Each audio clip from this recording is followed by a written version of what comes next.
High guys, welcome to day 8. तर day 8 ला आपण शिकणार आहोत 4 mm mat beat stitch, 2 mm semi beat stitch आणि 2 mm पर्ल बीट स्टिच. चला सुरू करूया. 4 mm मॅट बीट स्टिच आपण चेन स्टिच शिकलो. त्याच पद्धतीने आपल्याला एक एक बीट स्टिच मध्ये ऍड करायचा आहे आणि लाईन कंप्लीट करून लास्टला एंड नॉट टाकून घ्यायचा आहे. 4 mm बीट हे साधारण मोठे असतात, त्यामुळे स्टिच नेहमी टाईट ठेवायची आहे, म्हणजे बीट्स हलणार नाहीत. 4 mm बीटने हेवी लुक येतो. आता पाहू 2 mm सेमी बीट. सेम पद्धतीने 2 mm बीट स्टिच तयार करायची आहे. सेमी बीट्स हे सेमी सर्कल मध्ये असतात. सेमी बीट्स हे फाईन डिटेलिंग साठी वापरतात. लास्टला एंड नॉट टाकून घ्यायचा आहे. आता 2 mm पर्ल बीट्स पाहूया. सेम पद्धतीने पर्ल स्टिच करून घ्यायचे आहे.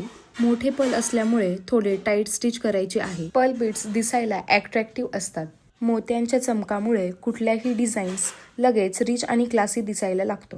लास्टला एंड नॉट टाकून घ्यायचा आहे. तर आज आपण 4 mm mat beat stitch, 2 mm semi beat stitch आणि 2 mm पर्ल बीट स्टिच शिकलो आहे. डे 9 ला आपण नवीन स्टिच पाहू. फॉलो आणि कमेंट्स करायला विसरू नका.